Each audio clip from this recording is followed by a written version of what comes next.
Hi, horror heads, and welcome to the show. Before we begin, I just have a couple of things to tell you about. My good buddy and horror junkie Robin joins us for this week's movie coverage, and it's a movie that he selected specifically for the show. Robin was the one that introduced me to this movie several years ago, and I'm so glad to have a chance to talk about it because it is fantastic. I think you're going to enjoy it. Also, if you haven't already done so, be sure to check out our It 2017 bonus episode that we released on September 11th. We discuss our thoughts on the new movie, but also we tell you how you could win a Pennywise Funko Pop figure. This is a free giveaway we'll be awarding to one lucky winner, and entering in the draw is like totes easy.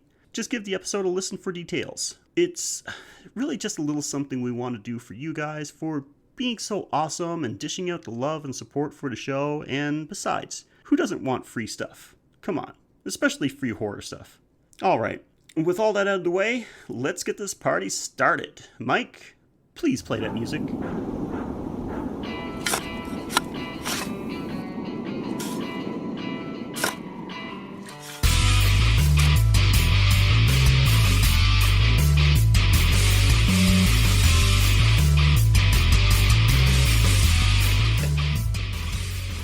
Welcome to episode 16 of the Graveyard Shift Horror with Sheldon and Mike.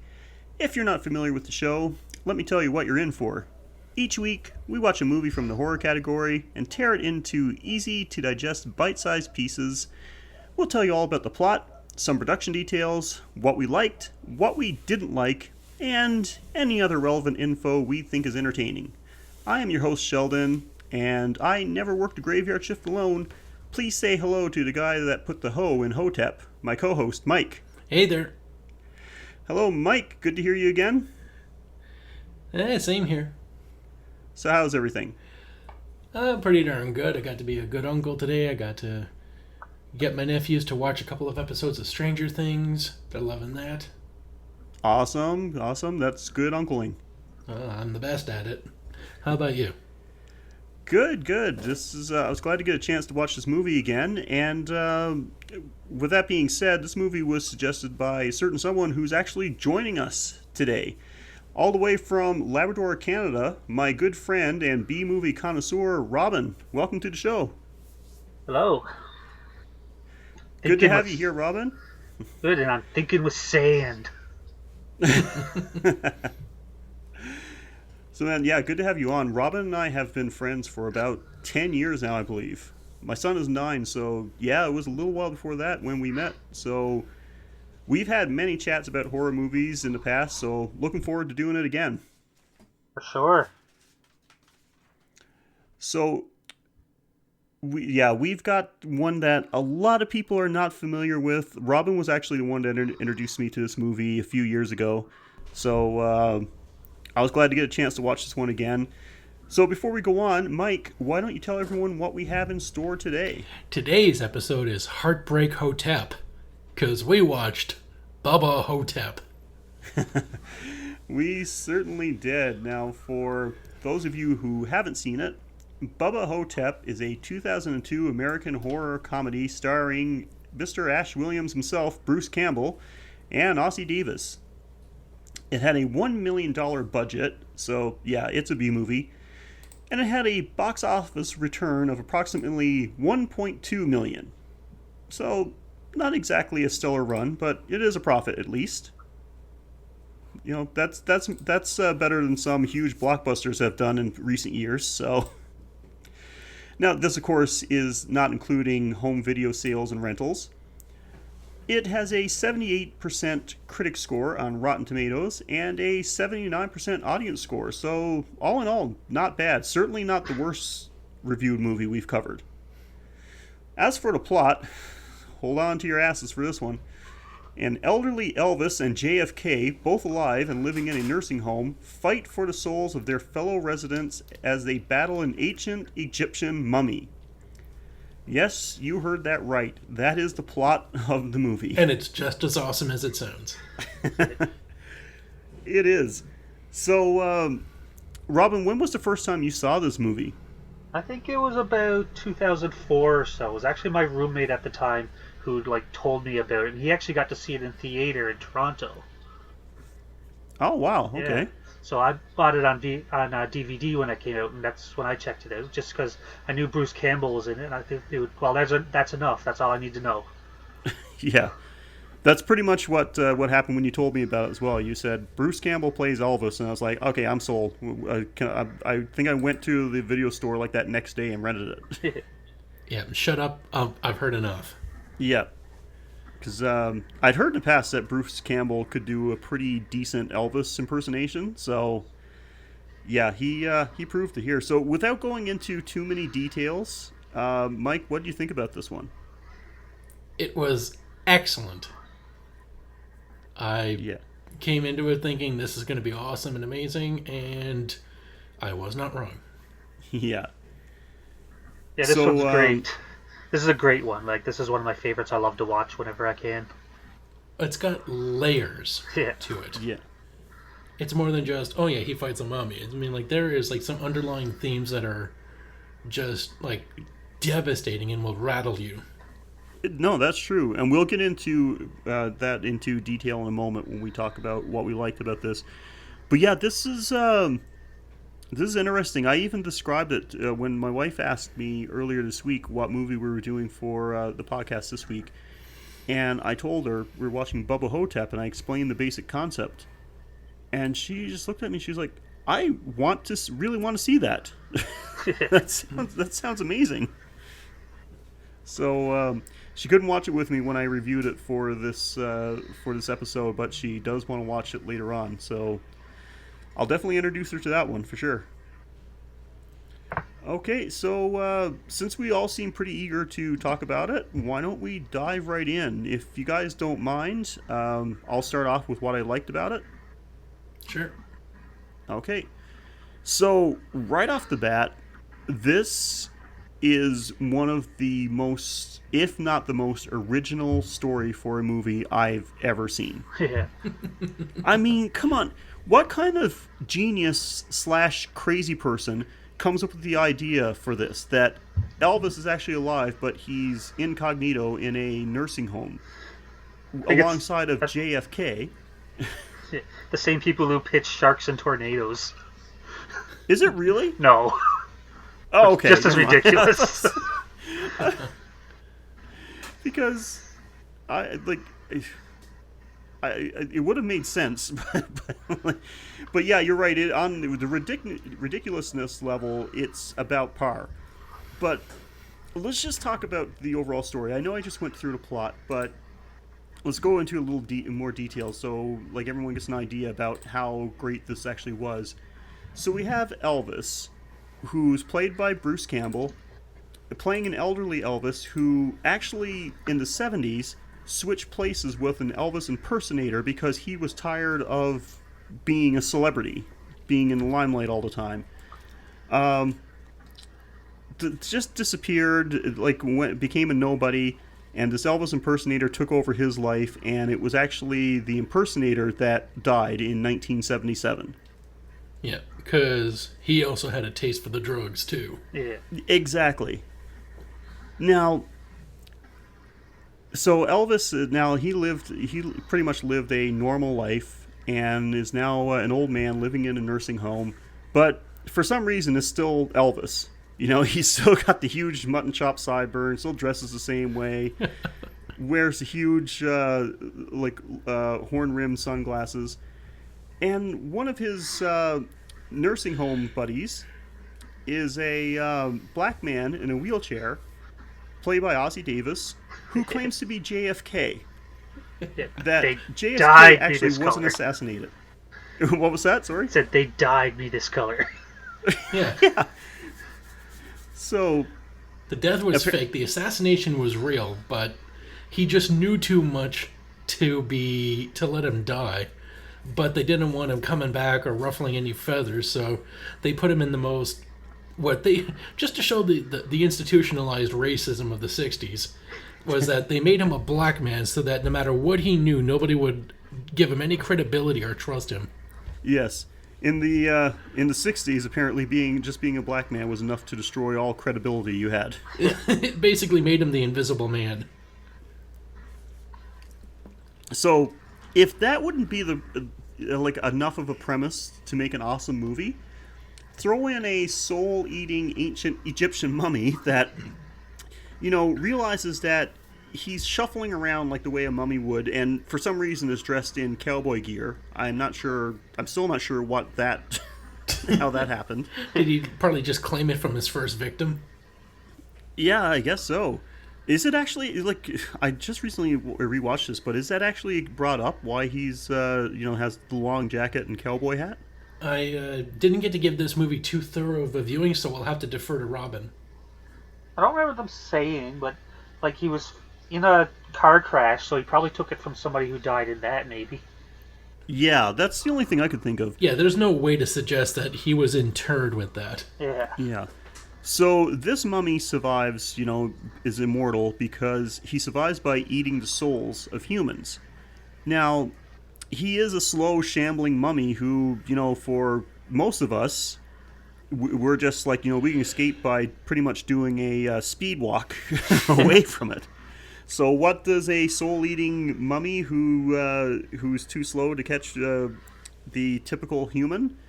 He goes to a nursing home, of course, where, the victims there are not quite so spry, can't escape so easily. Yeah, so apparently Elvis and JFK are the only ones aware of what's happening here. Everyone else seems to be oblivious to it and thinks that people are just dying of natural causes. So they decide to take it upon themselves to destroy this mummy. And there you have the overall plot of the movie.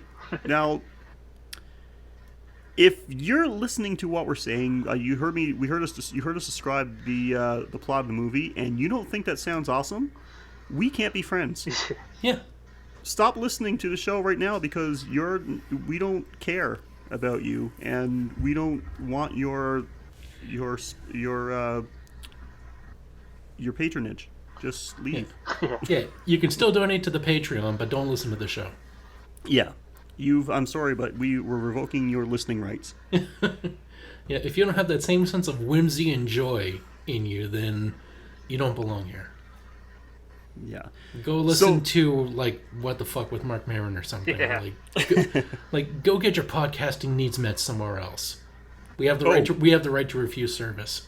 I'm going completely off the rails right now, but I've got to bring up a podcast that I just discovered that was brought to my attention by a friend of mine at work.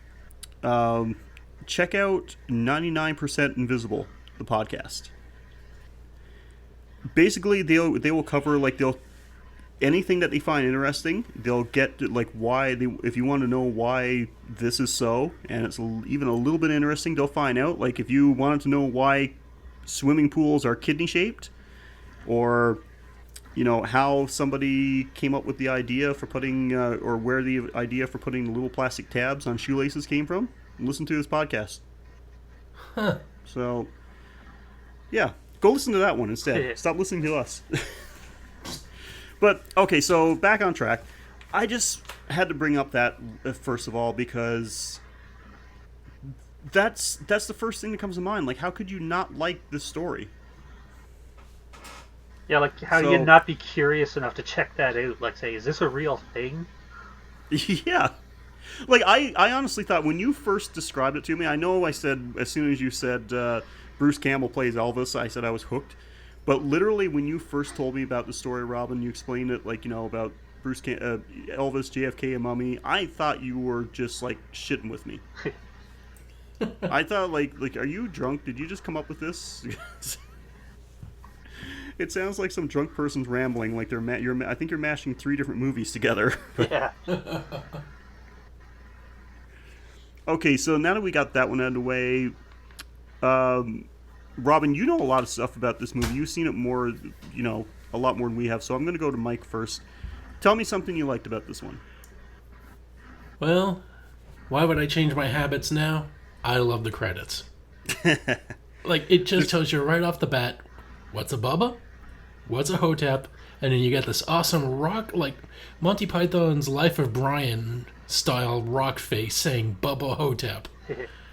It just lets you right off the bat, let you know. To me, the credits are they're the promise of what's to come. If they suck, the movie's not, like, they're not doing a great job of representing what the movie's going to be. And these credits, they let you know you're dealing with something awesome. Yeah. Well, I had a feeling you were going to go with the credits because there's no boobs, and there's no boobs in this movie, so. There is, for like 2 seconds during the flashback. Oh, wow, yeah, you're right. Never mind, there is boobs. Okay. I must have skipped over that part, sadly. Yeah, you're right. There's one boob scene and one panty shot. So that's. Well, the rest are probably boobs you don't want to see. No, well, I mean, it takes place in a nursing home, so. Yeah. When I'm 80 years old, I'll probably appreciate some nursing home boobs, but right now, no thanks. Okay, so Robin, now that we've got the overall story and the credits out of the way, tell me something that you loved about this. Well, speaking of the credits, and he mentioned the booming music, I think the soundtrack for this is really kick-ass. Yes. Brought to us by Brian Tyler, who apparently did music on, like, the Fast and the Furious movies, and, like, even some of the Marvel movies, like Thor, Dark World, and Age of Ultron and stuff. Damn. Wow, yeah, that is pretty good. The soundtrack does stand out in this, so... Okay, good one.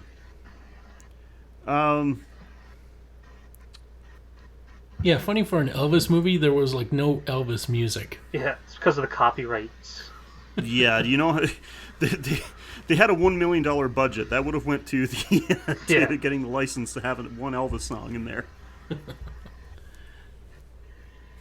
So, yeah. So, Mike, what's next on your list? The Ho-tep is legit terrifying. I mean, like, once you, you don't realize when you first meet him how slow he is. Just imagine seeing this thing standing by your bed approaching you. You would legitimately shit yourself. He was a creepy looking dude. Yeah, I did like the look of him. He was, they did a great job. It was some nice prosthetics and makeup effects there. And he had those bug minions. Oh, the scarabs. Yeah. Oh, yeah. That's another one of my likes. Like, just the scarabs were, like, great pets. Mm-hmm.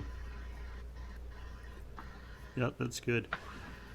Okay, so next on my list, and no one's going to be surprised about this because we've already kind of mentioned it, but Bruce Campbell playing Elvis. Holy crap. Like, that... Is Bruce Campbell just... Wouldn't he just be the coolest person to hang out with? Absolutely. Yeah, like, this guy is just a cool, awesome, smart-mouthed dude. Yeah. This movie just shows his acting versatility. Well, it does, because he's not just doing an Elvis impersonation. He's doing, like, the great... he delivers his lines, like, so well. When he's talking about, like, when... his friend's daughter comes to visit after his friend dies, and she's clearing out all this stuff, and he's talking about, he delivers a great performance there when he's talking about how, like, she's never come to visit him in 3 years since he died. Like, she's never once came by to visit.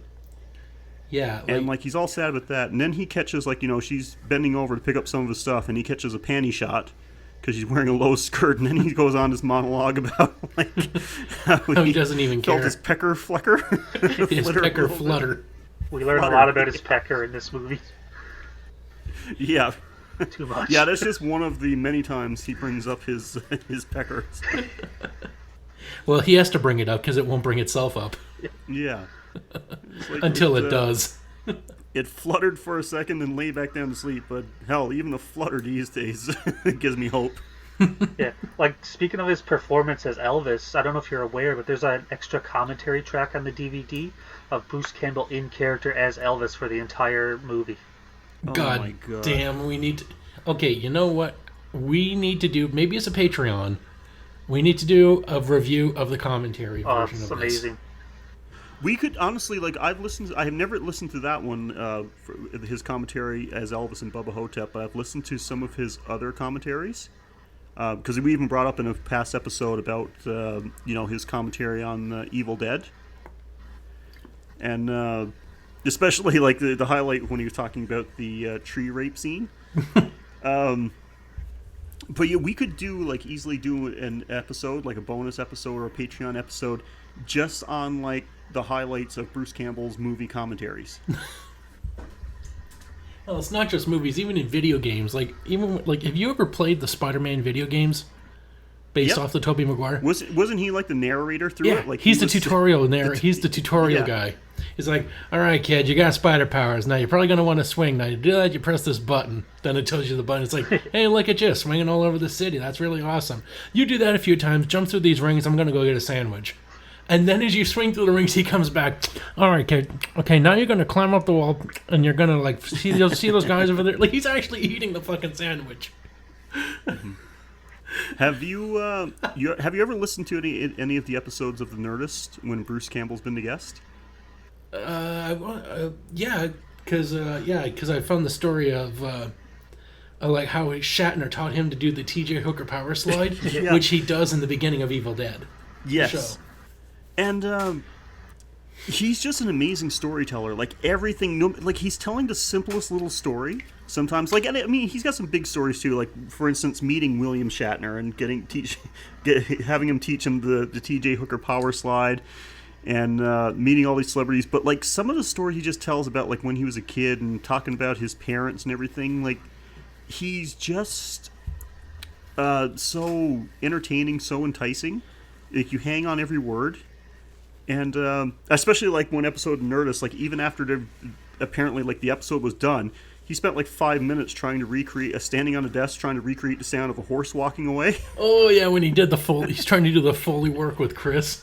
Yeah, so it's so like I don't know why I'm not surprised that he can't do something like this, like play Elvis, and then do it like I'm going to play an elderly Elvis, so I have to be Elvis but also old. But once again, like you're just. Every time he's on screen, it's just enthralling. Like, you can't help but focus on him. A beautiful combination of comedy and tragedy. He's not just hilarious as Elvis, he is depressing as Elvis. Mm-hmm. I mean, he just expresses that futility and weakness that comes with age. And he just encapsulated it perfectly. Yep. So, now we've gone on a nice Bruce Campbell tangent. Yeah. Mike, how about something else you liked about this? I like the old lady klepto.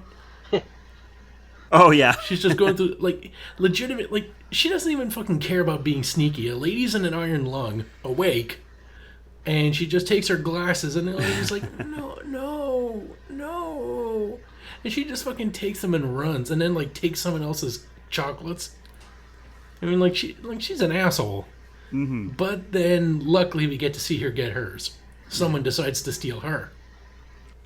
Yeah, it's a nice little touch, like having just these, not just some, like, they actually made some of the background characters kind of interesting as well, not just some, like, all of a sudden it cuts to an old person, and then, Ho-tep sucks her soul out, and then it's done. Oh, yeah. Okay, so, Robin, how about you? Oh, there's one character that I really liked a lot in this, too. This was Kimosabi. Kimosabi? The old man with the pistols and the Lone Ranger mask. Yep. Yeah. It was good. All the characters were pretty entertaining. It would have been nice if that's where the guy got... If you, like, that's the guy where he got his gear from. Yeah. But he already had that before he found that guy, right? I think he said he found some of it in the shed. No, I mean, like, the mummy had the gear on before Kimosabi did. So. Oh, okay, yeah. Yeah, it would have been nice because, it would have been like a nice Jason moment. Because Jason didn't have the hockey mask at first. He had that burlap sack. Yeah. He killed one of the kids who brought a hockey mask and then took that mask and it became his. So it would have been nice if it was just like a regular mummy, but like Kimosabi would be like the first guy he kills, and then he steals his stuff. Then he becomes Bubba Ho-tep. Well, it's Kimosabi. It's when Kimosabi dies that gives Elvis and JFK the inspiration to fight back against Bubba Ho-tep. Oh yeah, he still serves a purpose. Yeah. And I just thought it would have been like a great, like it would have like also justified the mummy's garb. Yeah. Maybe there needs to be a prequel. Bubba Ho-tep rises. Yeah. Yeah, I'd love that. So now that we're speaking of other characters too, I think that Ozzie Davis did a great job playing Black JFK. Okay. He's so quotable. Oh, for sure. They put sand in here. Yeah. They dyed me this color. And let's get decadent. Like, that's what's great about this, is that even though it's just a cheesy B movie with $1 million budget, everybody's trying. Like, acting their asses off. there was nobody phoning it in or anything. Like, everybody was taking this like very seriously for such, like, you know, considering it's such a silly concept. And and like not even a shoestring budget. This is like a flip-flop budget. Yeah. But it looks good too. Yeah, like every dollar was spent properly. Yeah. Yeah, This is directed by the same guy who directed the Phantasm movies. I don't know if you were aware of that. I was not. I've only seen Batman: Mask of the Phantasm. And the Beastmaster movie and a few others. So someone who knew what they were doing. Yeah, that's for sure. Holy crap. And of course, Ozzie Davis was actually like, which is kind of cool because you're considering. I mean, Bruce Campbell was how old? Like in his like late 40s at the time that he was filming this role. Like roughly, I'm just estimating. Of course, was 2002. Yeah. So yeah, like about that. But Ozzie Davis was actually 84 years old when he did this movie. Yeah, he only died 3 years later. Yeah. So, I mean, he was still, like, you know, he was still pretty witty at the time. Like, he seemed very bright, very astute. And, like, yeah, just did a great job. Like, it's, what I liked about it, though, because, you know, he's always going on about being JFK and that they died him, but I'm like, okay, so... They got that, they got that Dealey Plaza layout in his room. Yeah. The book depository with a little doll holding a sniper rifle. Yeah, that was good, and it's like, yeah, there's no mention about his voice or his hair or anything like that. It's like, well, they dyed me. And then they lend credibility to it when Elvis finds him on the floor and he's got that big scar on the back of his head. Yeah. Just to let you know, like, shit, like, he's not just fooling. Like, somebody did do something on his brain. No, that is true. Like, there's, yeah, that's a good point. So that's one of the things I liked about this, because it left me wondering, like, you know, because that's one of the things, like, oh, was he really JFK then, or is that just a coincidence? Same thing with Elvis. You're left, like, you're thinking. Now, I know he's telling the story, like, you know, Bruce Campbell's character tells the story about why he's in a nursing home, the whole thing about switching places with an Elvis impersonator, but you're left wondering if that's actually real, if he's actually Elvis, or is this just a delusion? It's a great scene, though. Everything, like when he's young Elvis coming out with his crew. Oh yeah. Mm-hmm. Then he meets the impersonator, which is Bruce Campbell. Yeah. And like he's eating like a blueberry pie all by himself. And he sees Elvis and he just like gets down and kisses the ring, and he's just like he's meeting the fucking Pope. And that would be pretty awesome, though. You imagine if you, like, you know, you could pull off a good impersonation of a celebrity, and you just happen to meet up with them one day, and like they tell you that, like, I'm tired of my life. How about you want to take over for me? You're good at being me. How'd you like to be me permanently? Yeah, like that's don't develop a drug habit, I guess, is the lesson of that story, if that ever happens to you. You can have about as much sex with Priscilla as I do right now. And whatever you do, don't hit on my daughter. Yeah. Okay, so guys, anyone else want to add something to the list? Because I honestly could just talk about this movie all night, but I want to try to keep it like a little limited. You want to add anything else to what you really liked about this? Yeah, the when Elvis first discovers the scarab, and he faces off with it, and he does like his whole little karate chop, taking care of business pose, and he proceeds to have like a beautiful cat and mouse game with this thing until he finally, like, it gets the drop on him, knocks him to the floor, then he finally grabs a fork, stabs it, and he goes, "You're gonna learn something now that everyone else already did. Never, never, but never fuck with the king." Yeah. And how about you, Robin? Anything else you want to add to the likes list? Oh, just near the end, before him and JFK are about to have the final battle with Bubba, it's like, between you and me, Jack, Maryland. It's like, that's classified. Yeah, that was good.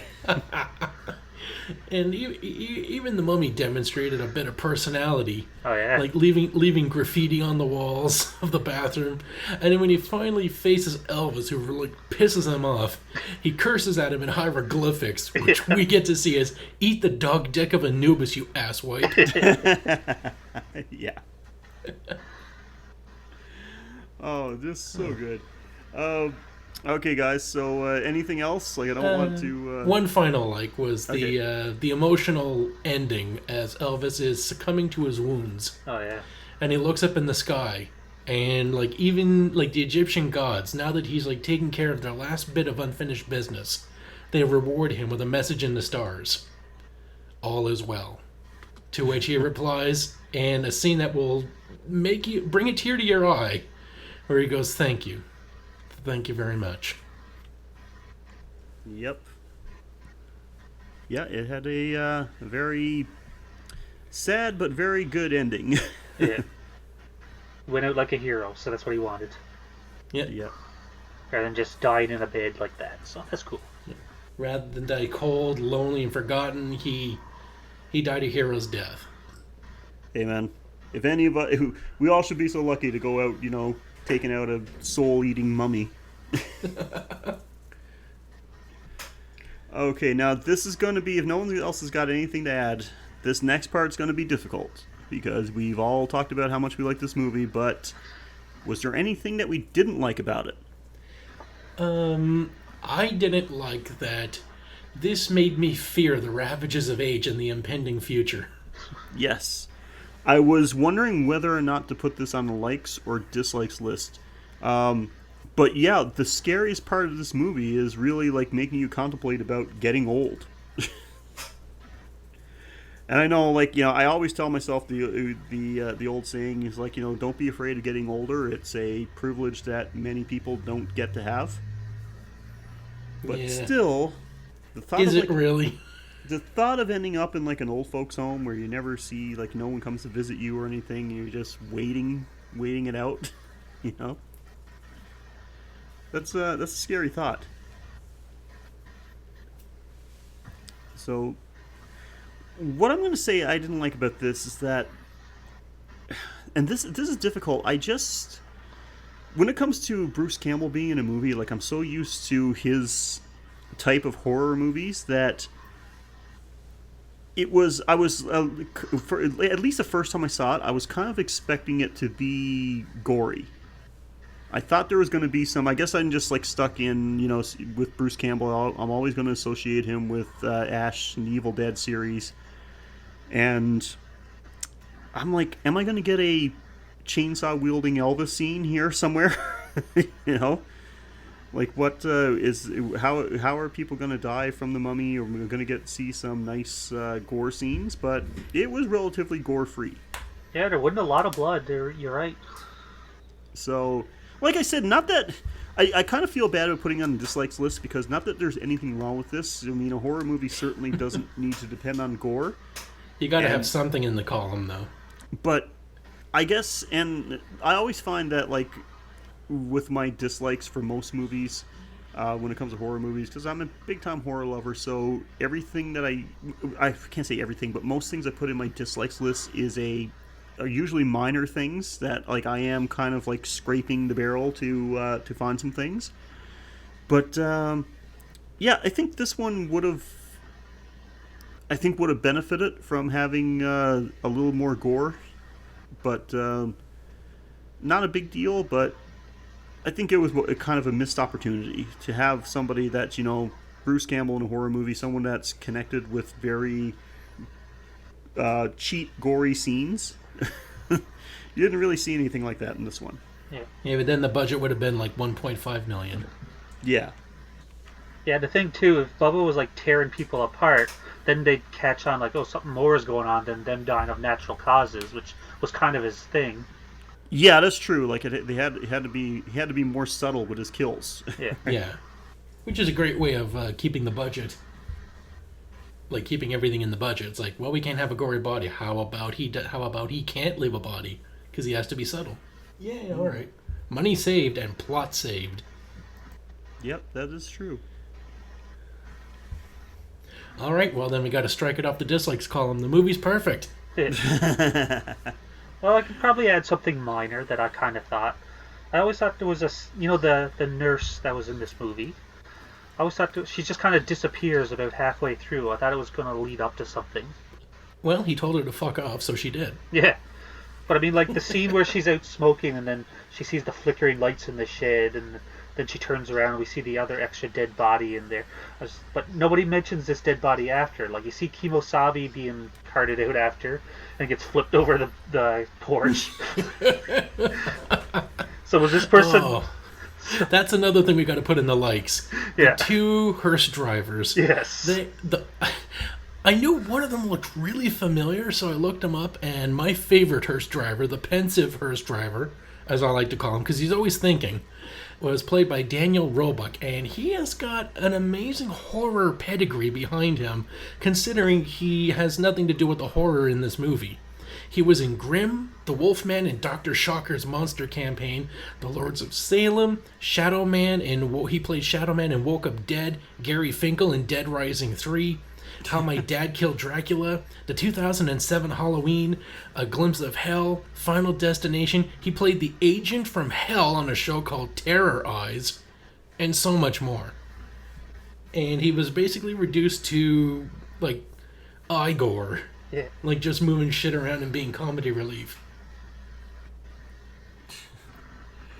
Yeah, but like after that scene when you see Bubba walk into the shed and there's a dead body in there, was that thing left rotting in there and nobody discovered it for God knows how long? Because they only cleaned up Kimosabi. And even when Kimosabi woke up, Bubba was in the middle of a kill. Either they killed that person, or if they didn't kill that person, why wasn't this person saying, I was attacked by something? Yeah, that's true. That's a good point. That's my nitpicking, but other than that, yeah, this is a pretty good movie. Yeah. Some of the things that I didn't like, this was actually doing a little bit of research leading up to it, just so, like, sometimes I like to not just watch the movie, I want to do a little research for some things that you don't see. That was how... One of us should. That was how I found out that Bruce Campbell was originally slated for the lead role in Pet Sematary, but he had to drop out, so... Yeah. But, one of the characters that was in the book that this movie was based off didn't make it to the movie, and would have been an awesome character because there was supposed to be a trio of characters taking on Bubba Ho-tep, which was elderly Elvis Presley, black JFK, but and also Asian Stan Laurel. No, a woman who was a sex change John Dillinger.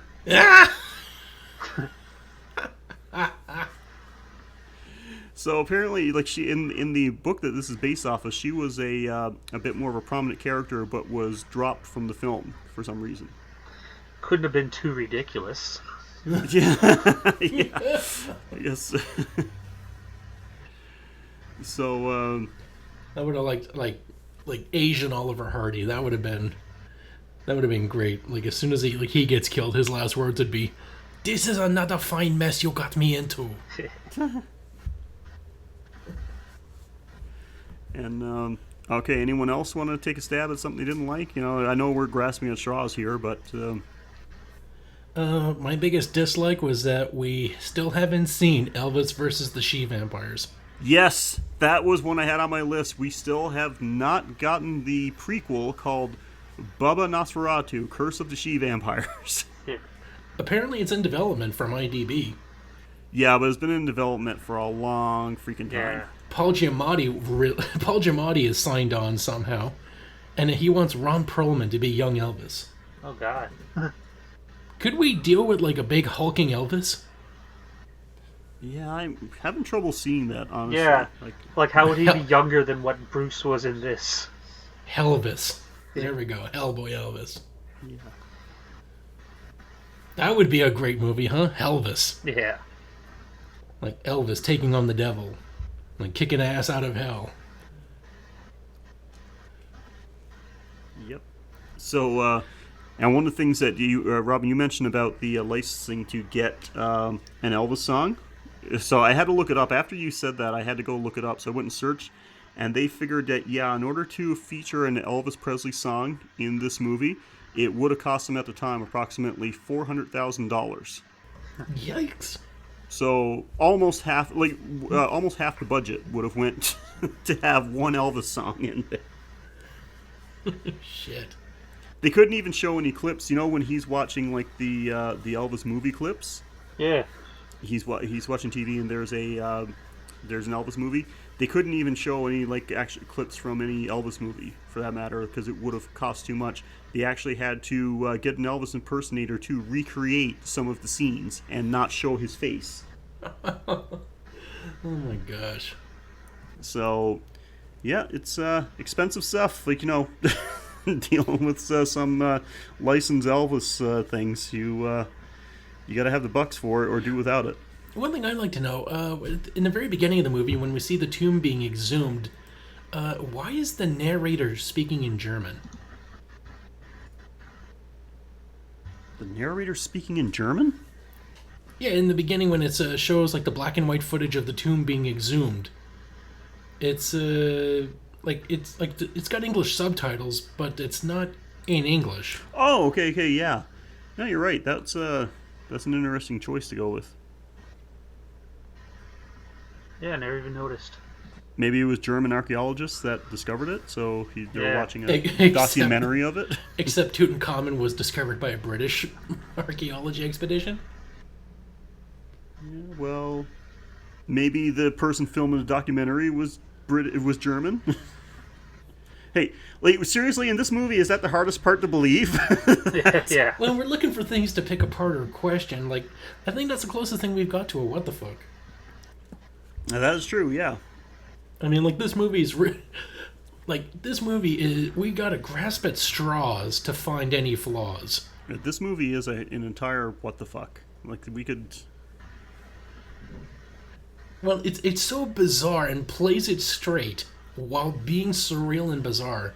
Mm-hmm. It's immune to criticism, which is why we're having trouble finding dislikes and what the fucks.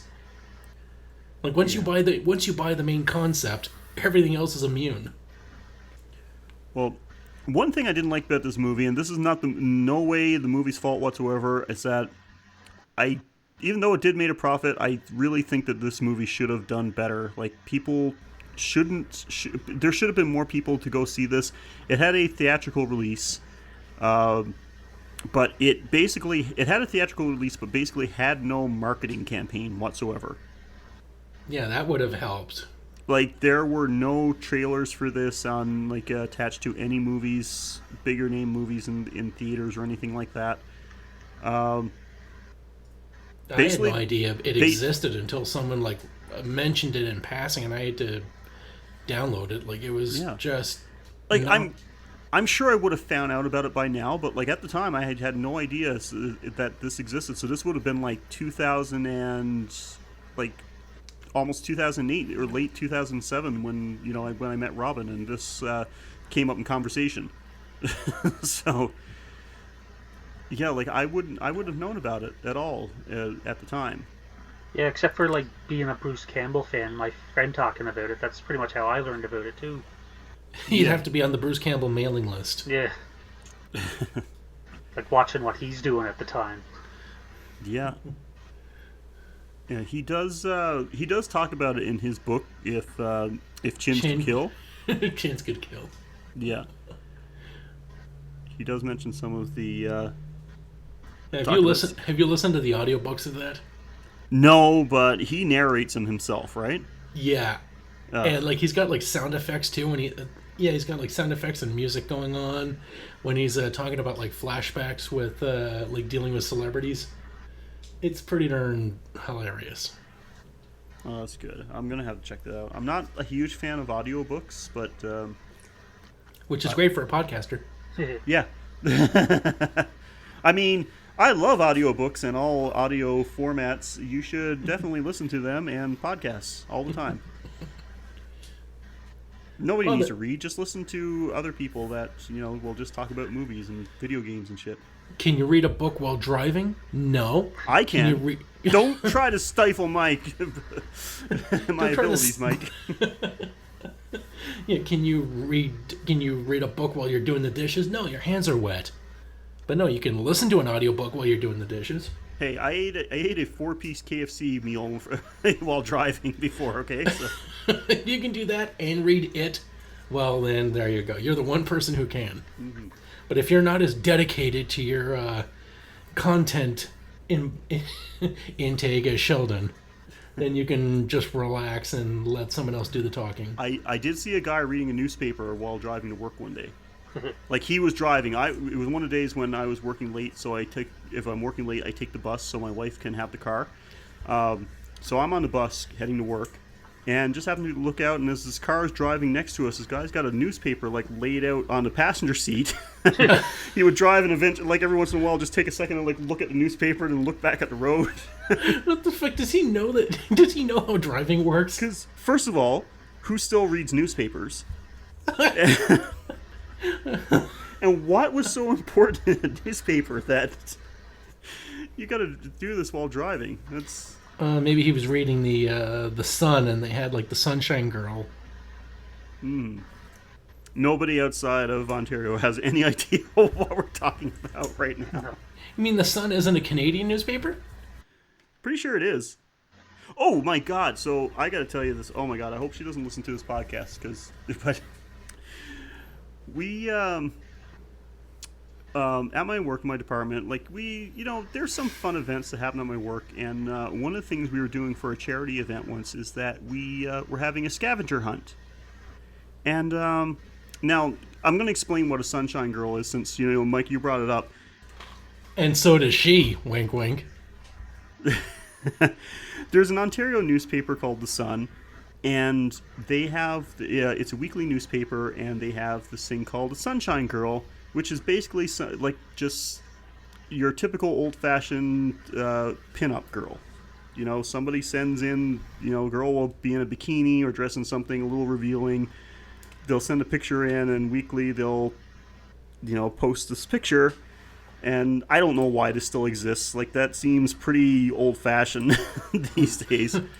But anyway, when we get our lists for the scavenger hunt, and I can't even remember what type of charity we were doing this for, but we were divided up into teams. We got our list for the scavenger hunt, so I'm reading through the list, and one of the things on the list was have your picture taken with either a current or a former Sunshine Girl. And I'm actually said out loud, and I'm like, where the hell am I going to get a picture taken with a Sunshine Girl? And from the back of my office, I said it out loud, from the back of my office, from this lady that works with us who's, and older than most of us in the department, speaks up, I used to be a Sunshine Girl. And I look at her, I was like, for real? She's like, yeah, when I was 19, I was a Sunshine Girl. When I was 19 in 1979. Oh my gosh. And I'm like, seriously?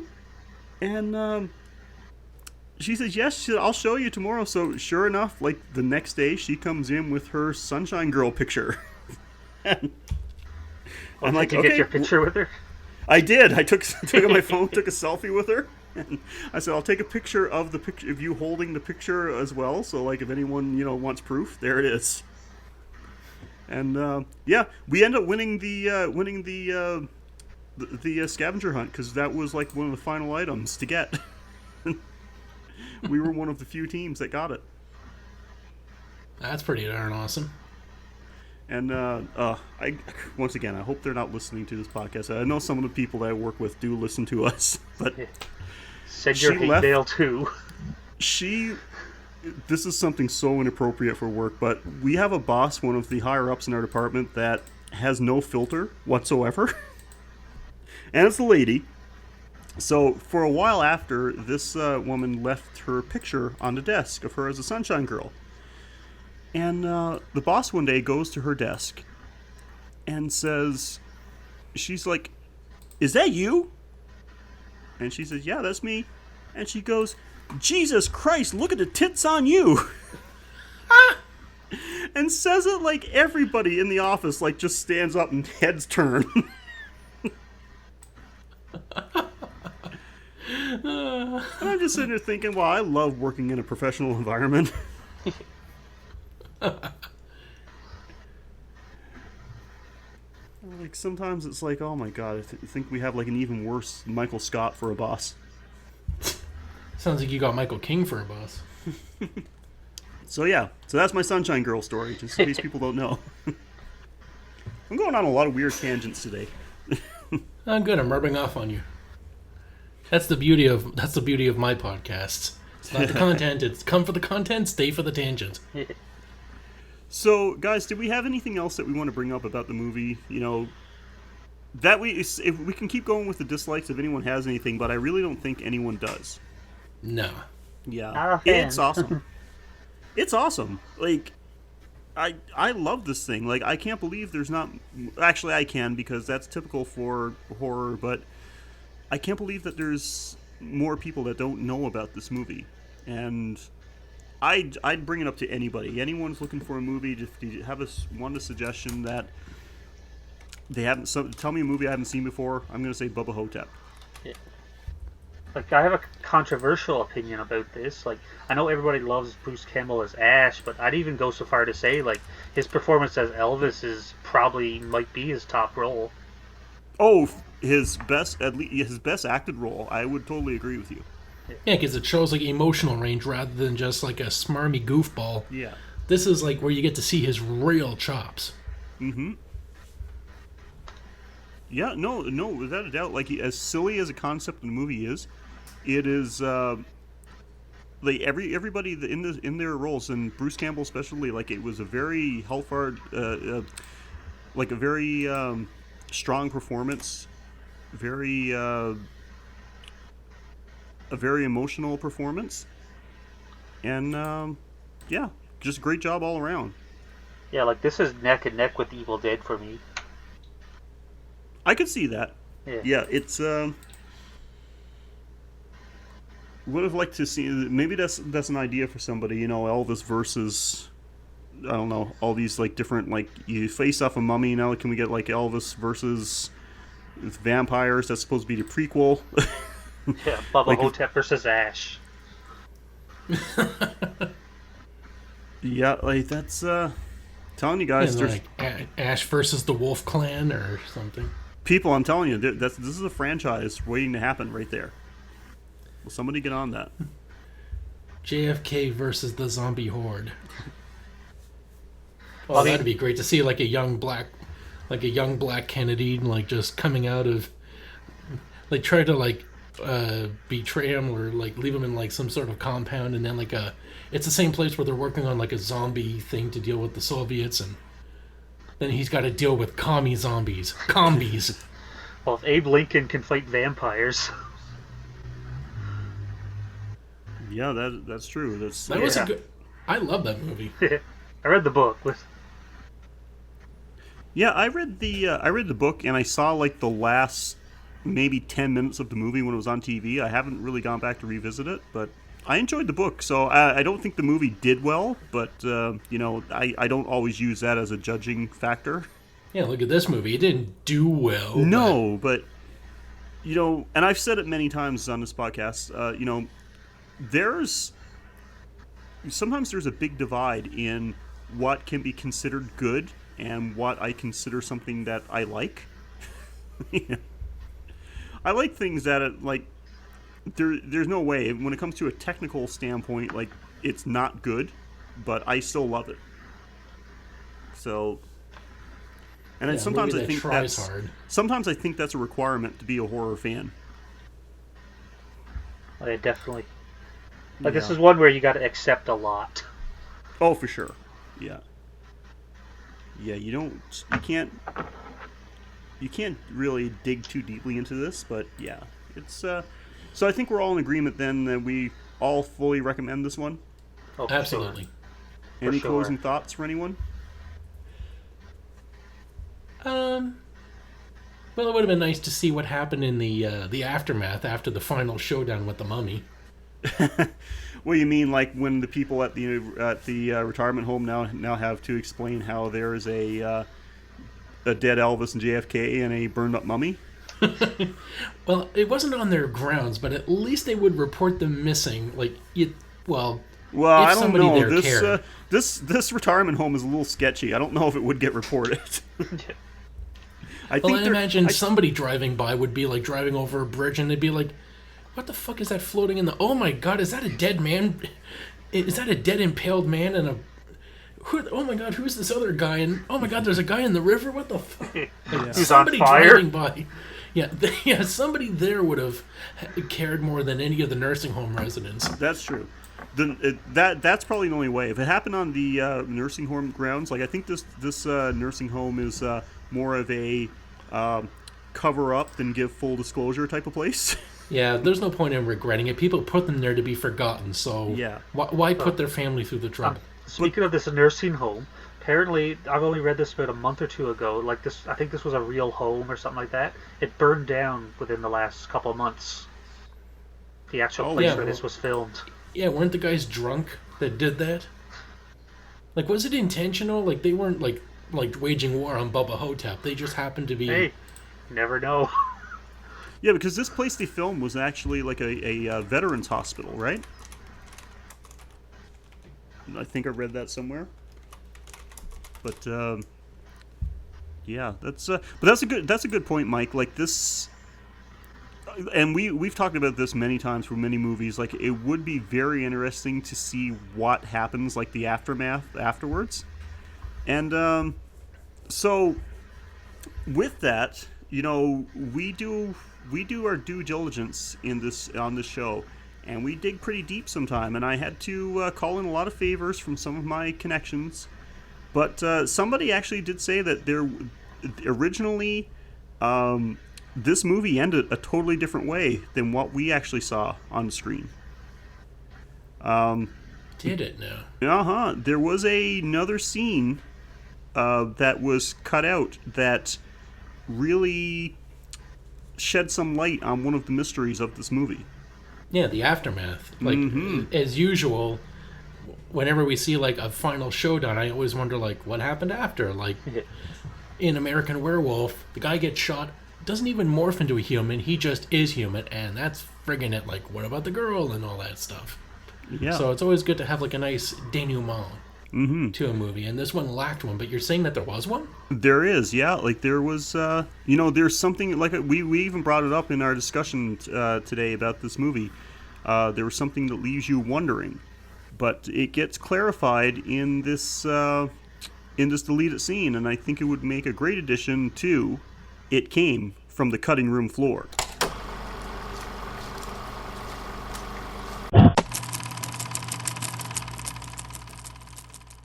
Higgins, what the hell happened here? Dispatcher said someone driving by saw a body laying on the ground. No idea, sir. We got 3 stiffs. One right here, another up near that tree, and one in the pond.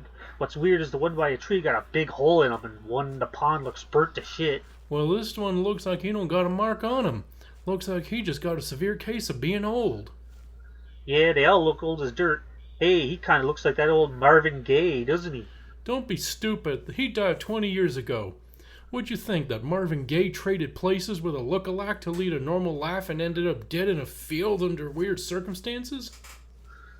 Yeah, I was just saying. Okay, where do we start? Well, get the forensic boys here, start taking pictures, and I'll go to the old folks' home and ask if any of the residents went missing last night. Probably a bunch of seniles went out for a walk and ended up going on a bender or something.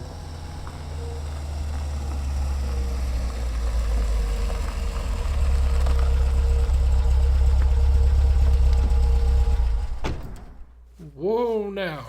This is a police investigation. You can't be here, Agent right? Fleming, FBI. FBI. Are you the officers conducting this investigation? We are? Well, not anymore. From here on, this is mine. I'll have a team out here in about 15 minutes taking these bodies. Now, hold You on a can't minute. just... I assure you that I can. But before I send you guys off, I have one question. Do any of you know anything about this man right here? Not a plumb thing. I ain't never seen him in my life. That's right. You've never seen him. Make sure it stays that way.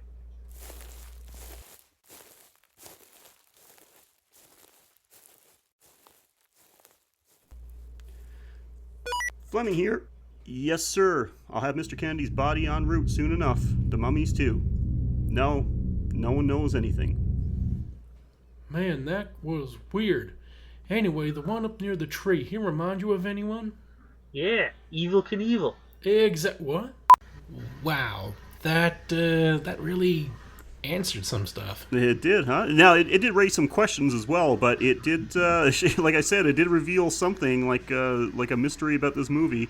Something that left you wondering, oh, is this real or not? But that clarified it.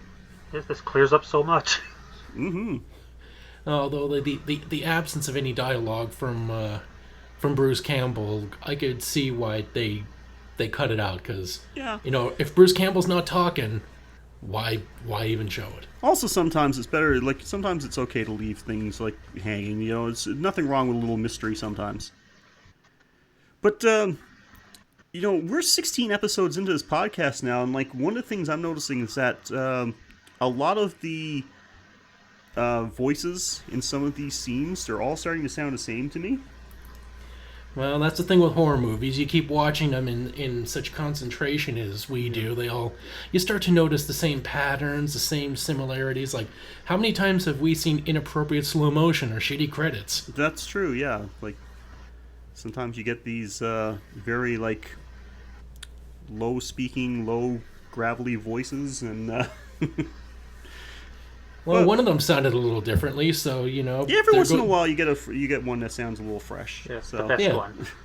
Yeah, so there goes your theory. Yeah. So God, did we're you idiots. have your kill of the week? Oh! Oh. Someone's been listening. Putting me on the spot. Well, this is Waiting going to for be a this. tough one. I actually made a note there, like, because I get or make an attempt at guessing what you've got, Mike, but this one left me puzzled. Like, I don't know what one you're going to go with this time around. Me neither, because I didn't get time to watch the whole damn movie. Okay, well, my choice for my kill of the week is a little strained. Like, do we go with one of the victims that added some gravity to the monster's menace, or do we go with the death of one of our heroes who goes out in a blaze of glory, or do we go with the monster itself? And I gotta say, Elvis's death was like the pinnacle of the movie, the penultimate end to a life. Who knows how he lived it, like what he can really be like what he really was, his past. But no one can take away his death. It did have purpose, no matter who he was or wasn't in the past. He was a hero when this community needed him. He'll never be remembered. No one will ever give him credit for what he did, and who knows if anyone will even claim him now. But again, that doesn't matter, because his death and his final actions saved people, and that is what really matters and what makes it the kill of the week. He died a hero. Mm-hmm. Yeah, he regained his dignity. Yep. Yep. No one can take that away from him. Not even time. Yeah, he went out like a champ for sure. Well, guys, that is all our coverage of Bubba Ho-tep. It is absurd, it is ridiculous, and it is awesome. Please check it out. Heartbreaking. It is, like, you will feel. Mm-hmm. Well, that is all the movie coverage that we have, but we're not done quite yet because we want to hear from you. Do you have a movie suggestion for us? Do you have any comments, criticisms? You want to say hi? Do you want to know what's our favorite Elvis song? I don't know. Whatever you got for us. Say whether you want me back or not.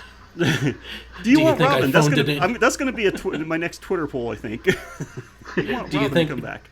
Do you think I phoned it in with the kill of the week? Do you think Mike should actually finish watching the movie before we record a podcast? But anyway, guys, you have a few options of getting into contact with us. You can go the old-fashioned route and email us at graveyardshiftpod@gmail.com. You can find us on Twitter at GYS_horrorpod. Or you can catch us on Facebook at facebook.com/thegraveyardshiftpod. If a financial donation to the show is possible, you can do so at www.patreon.com/graveyard. All the proceeds go to the upkeep and marketing of the show. And not only you get some bonus stuff. You do, yeah. Not only do you get to help contribute to keep the show moving, but you get some nice bonus Patreon exclusive episodes. We try to post one once a month, so yeah, there's 3 right there, and a new one's coming soon. And of course, not everybody has the money to share money, so that's a weird sentence. I'm gonna stop drinking before I record these things. But if you can't make a donation, there's still a lot of ways you can help us out. First of all, you can go onto iTunes, rate, review, subscribe. In the long run, that goes the furthest in helping us out. And now you also have, not only through iTunes and the usual way through Podbean, but you can also find us on Google Play and Stitcher. We are finally on there, so there's no excuse for you not finding us anymore.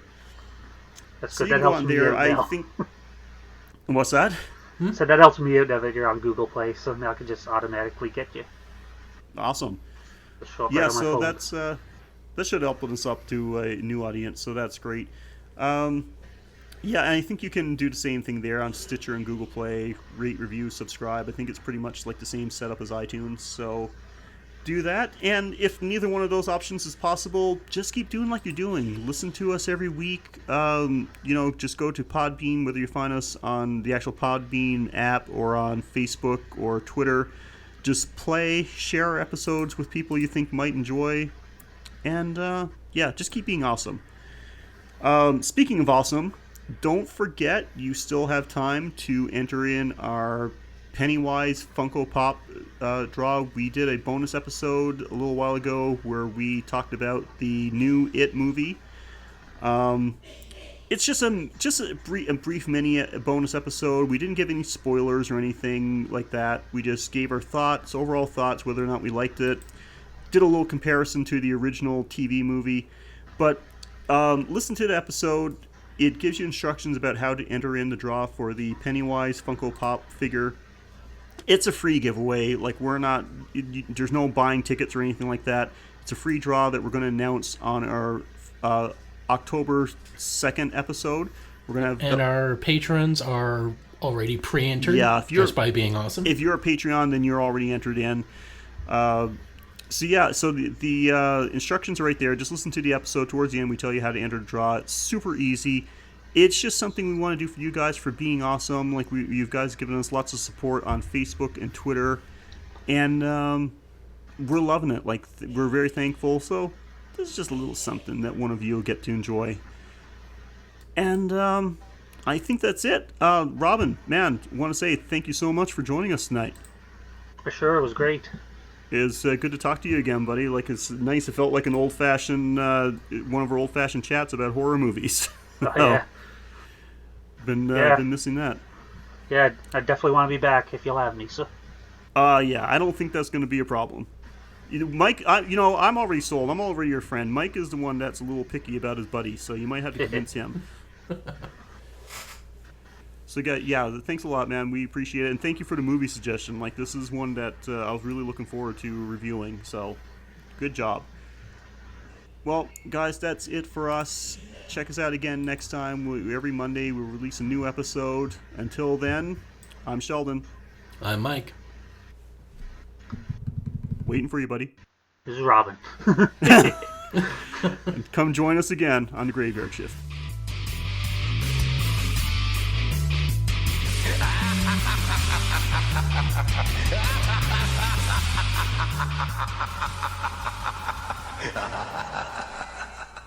All right.